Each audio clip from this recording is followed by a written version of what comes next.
ngayon naroon, sana po ay nasa mabuti kayong kalagayan mga ka-GP Natics. Ngayong araw ay pag-uusapan po natin ng tungkol dito sa yung nangyari na harapan po nitong si Banat Bay at si Attorney Claire Castro, mga ka-GP Natics. Sa talaga naman po, durog na durog mga kababayan itong si Banat Bay kay Attorney Claire. Dahil nga po sa sinasabi nito na dapat daw paniwalaan ang mga dapat mas paniwalaan daw po ang mga vlogger kaysa sa mainstream media. Well, actually mga GP Natics, may mga pagkakataon na agree ako sa sinasabi ni Banat Bay. Pero lalong-lalo na pag fake news ang pinag-uusapan, di ba? Pero ngayon na nakikita natin, mas naniniwala po ako sa mainstream media pa rin kasi iba pa rin yung kanilang iba pa rin talaga yung kanilang ethics, iba pa rin talaga yung klase ng pagtatrabaho at iba rin talaga yung klase ng dedication na meron sila. Yung iba kasi sa vlogger, di ba? Talagang marami dyan, nami-make news, marami dyan yung nag-clickbait para lang panoorin. Happy Daisy, shoutout sa'yo, good morning. Pero ngayon mga kababayan, pag-usapan natin yung nangyari doon sa Kingdom of Jesus Christ during the Apollo SIG, di ba? Yung Apollo Kibuloy, mga kababayan, ay hinuli po nitong si General Torre. Iyan ang pinagtalunan ni Attorney Claire at nitong si Banat Bay, mga ka-GP Natics. Pakinggan natin yung payag ni Banat Bay dito. Pangalawang sa tingin kong mali ay yung tanong na kung sino ang dapat paniwalaan. Yung mainstream media ba o ang mga influencer? Siguro mas magandang sabihin natin o itanong natin kung ano yung sinasabi. Hindi kung sino yung nagsabi. Dapat sa issue, hindi dun sa tao. Kung meron man papakalat ng fake news sa Pilipinas, walang iba yan, hindi ang mga politiko sa Pilipinas. Politiko daw. Kahinan natin ang ating Pangulong si Marcos. Ma'am Gina 31, good morning. Sinabi niya na walang baril na pumasok sa KOJC Siege. Kitang-kita po sa social media, nakalive ang vloggers doon. May baril ang mga pulis na pumasok doon. Okay. Na andun. Mga kababayan, siya daw ay nandoon.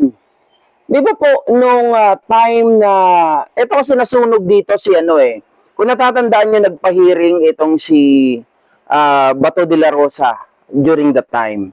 Ang nakita natin noon, kaya siya nagpahiring si Bato de la Rosa ay para magbigay ng pagkakataon na makatakas itong si Kibuloy. Pero, syempre hindi tayo magpo-focus doon, hindi naman yun yung topic natin. Di ba mga kababayan, meron doon isang event na kung saan sinabi ni Bato de la Rosa, yung mga pumasok doon sa underground ni Kibuloy, sabi niya kay General Torre, bakit mo pinayagan yung mga tao na yan na pumasok doon sa underground, papasukin itong si Pastor, hahagilapin, paano kung halimbawa may mga nakaabang dyan, tapos yung mga tao mo walang mga baril. Yun po yung sinasabi ni Pangulong Ferdinand Bongbong Marcos Jr. na nagsipasok sila, walang mga gamit, walang mga baril yung pumasok doon sa KOJC. Kaya eventually, nung biglang-bigla, mga kababayan, sabi ni Torre, binigyan mo ako ng idea, pwede pala yun. Di sige, padalin natin. Sabi niya ganun. Ako ay susunod kasi ito yung naayon. Hindi ka pwedeng magpadala ng mga tao mo dun sa baba. Baka mamaya nga naman, mapahamak ng mga to, kawawa ang kanilang mga pamilya. Kaya si General Torre, yung mga pumasok dun sa loob, ay binabitbit niya na po ng mga gamit, ng mga high caliber na mga baril, di ba? Syempre, merong mahaba si General Torre, tapos yung mga tao niya ay meron talagang mga kanya-kanyang baril. Pero, yung mga nasa labas, mga kababayan, matik talagang meron talaga silang baril. Susugod ka sa isang lugar na ikaw ay isang estranghero tapos wala kang dalang baril. At least to support, mga kababayan, alam niyo po, pag sinabi natin baril, yan ay mga anak na mismo, asawa yan ng mga pulis. Bakit kanyo? Isa lahat ng laban, kasama nila yung kanilang mga sandata. Di ba? Hindi lang yung kanilang sandata sa baba, pero yung sandata nila na pumuputok at nakakapatay. Kasi ito yung pamamaraan o ito yung gamit para maprotektahan din nila yung kanilang sarili. Hindi pwedeng iiwanan nilang kung saan-saan, mga kababayan. Kaya lang, syempre, ang inisip ni General Torre, yung nasa ilalim, Kapag pumasok ka doon, sila Kibuloy lang ang nandun at yung mga member ng mga KOJC. Diba? Hindi naman sila nag-expect na baka mamaya may gawin sa kanilang hindi maganda. Kaya walang mga barel yung pinapasok doon sa loob. Tuloy natin ito, mga ka-GP. Nakita ko ng aking mata na Okay. may dalang mahabang baril ito. Oo. Ang tanong ay ito. Ma'am Lori. Ni isang walang pumuna Mhm. sa mali. Okay. Alam niyo ang sagot? Simple lang. Sabi nga ni Sir Verhel, organisado ang mainstream media. Organisado, hindi sila pwedeng magsalita kung walang utos galing sa taas. Oh! Organisado daw, mga kababayan. Organisado, kaya walang mainstream media nagsasalita kasi ito ay pinipigilan na mga kababayan. Yan ang sabi ni Banat Bay, di ba? Okay.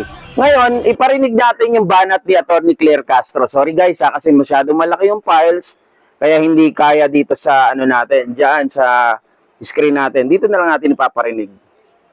So when you said na walang utos galing sa taas, okay, paano mo, o hindi, ano ang ginawa mo to verify ito, mainstream ba ito? At ano ang ginawa mong paraan para ma-verify ito? Okay. Para yung sabi mo sa taong bayan na totoo. Mhm. Kailangan natin tingnan ng mga pangyayari. Una sa lahat, napaka-obvious. Obvious sa social media. Okay, ulitin natin, mga kababayan, dahil merong motorsiklo. Sabihin na naman ito, grabe, ang ingay dyan, GP. Okay, maingay talaga dito at kung bakit nagtatanong. O ang mga pulis. Yan I would, po. excuse me po, I would like to cut Ulitin ko guys The only question, ma-verify ito para yung sinasabi mo walang utos galing sa taas ay masabi mo sa taong bayan na totoo. Kailangan natin tingnan ng mga pangyayari. Okay. Una sa lahat, napaka-obvious. Obvious sa social media. Mhm. Lumabas, pwede pinatutukuyan. Yan I would, po. excuse me po, Okay. I would like to cut Sabi niya, very obvious daw, mga kababayan. Sa social media ay hindi inilabas. Mga ka-GP Natics, tingnan niyo po Unang-una, Banat Bay. Ito yung hindi nasabi ni Atty. Claire, pero dadagdagan ko na rin. Remember po ng KOJC SIG. Di ba po, hindi nila pinapapasok ang mainstream media. So, paano may ibabalita ang mainstream media kung hindi nila ito pinapasok? Diba? Lately na lang, huli na lang, mga ka-GP Natics, na pinapasok ang mainstream media doon sa loob ng Kingdom of Jesus Christ. Pero nung una, hinaharang nila ito kasi anong sabi nila? Ito daw ay mga bias. Kaya ang pinapapasok lang, mga ka-GP Natics, SMNI.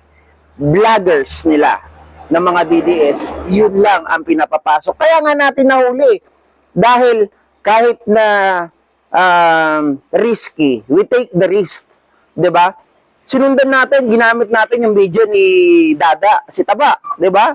Nakita pa nga natin doon yung yabang-yabang niya, tinira ng tear gas. Wag na po, sabi niya gano'n. Sinundan natin yun. Doon din natin nakita, mga kababayan, pasok yung mga pulis na wala talagang kabaril-baril. Tapos nung nagpa-hearing itong si Bato, siya nagsabi, bakit ikaw bilang isang team leader nila, papayagan mo yung mga tao mo na papasok dun sa loob ng underground tapos walang mga kabaril-baril?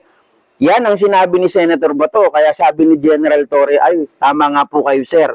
Hayaan nyo, I will comply. Sabi niya gano'n. O, di sa susunod na pasok nila, may mga hawak ng baril. Kaya itong si Kibuloy, sumuko. Di ba? Tuloy natin.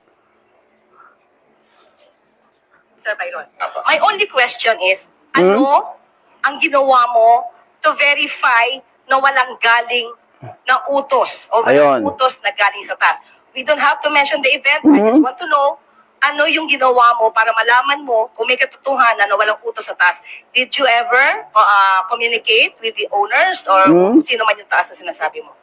Ma'am, pinapaliwanag ko nga po, bago po ako naputol, pinapaliwanag ko na mga yung circumstances, sa tingin ko, opinion ko, ay organisado.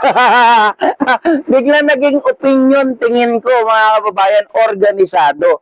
Without even doing a due diligence. Magtanong, i-verify mo to substantiate the allegation. Wala kang ginawa, tapos sasabihin mo lang na walang utos galing sa itaas. Again, mga kababayan, ulitin ko po yung naratibo ko kanina.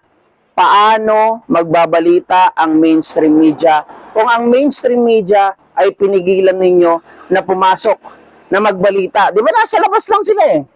Paano yun makakapag-capture? Paano yun makakapag-video? Paano po yun makakakuha ng balita? Ayaw nyo ngang kausapin. Even interview, mga kababayan, ayaw nyong magbigay ng pahayag sa kanila. So, ano ang magiging basis nila? Ano ang ibabalita nila kung hindi kayo makikipagtulungan? Tapos sasabihin mo, ito ay organisado. Yung mga mainstream media, hindi pinagbabalita, hindi nagbabalita tungkol doon sa bagay na hindi man lang daw tawag dito, ikinorek si Pangulong Bongbong Marcos. Bakit iko-correct? Tama si Pangulong Bongbong Marcos, walang baril yung mga pulis na pumasok. Kung hindi nga lang itong si Senator Bato na nagsabi, bakit walang baril yung mga tao mo? Pinapasok mo doon. Paano pag namatayan? Paano pag niratrat yan? Di ba? Parang timang lang eh. Kaya basag na basag dito si Byron eh.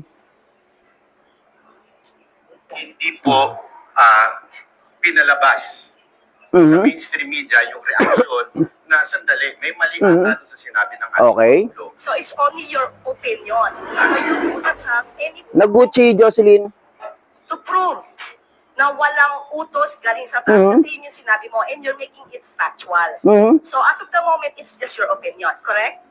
Ma'am, wala po ako sinabi na factual. Sinabi na may No, kanina po sinabi niyo po kanina na meron kayong nakausap at sinabi na hindi yan na ilabas dahil ang sabi, walang utos galing sa taas.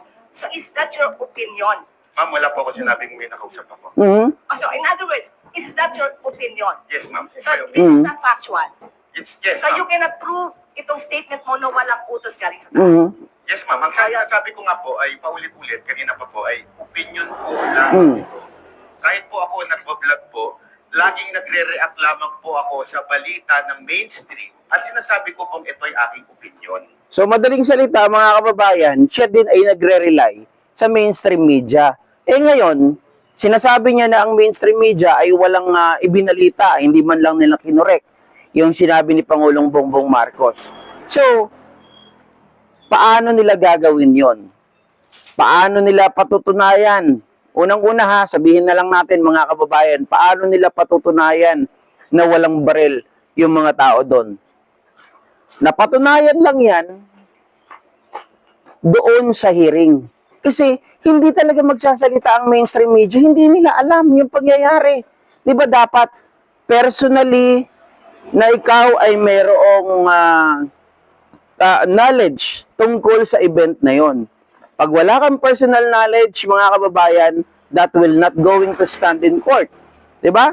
Yan ang sinasabi po ng ating batas. Kailangan may personal knowledge ka, kailangan meron kang tinatawag na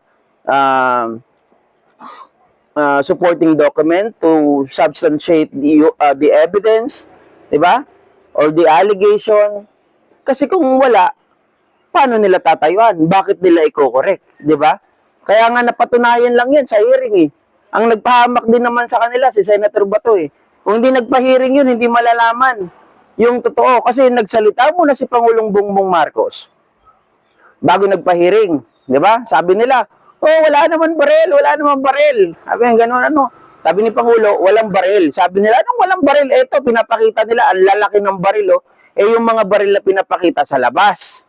Tapos yung pinakita sa loob, Nalaman natin yun nung nagdala na ng mga kargada, yung mga pulis doon. Ang nangyari, sabi ni Senator Bato, bakit dyan sa video na yan? Walang bakit yung video na yan? Wala man lang baril yung mga tao mo. Paano pag niratrat yan dyan? Kawawa na may mga pamilya yan. Paano pag pinatay yan dyan? Sabi ni Bato. Sabi ni General Torre,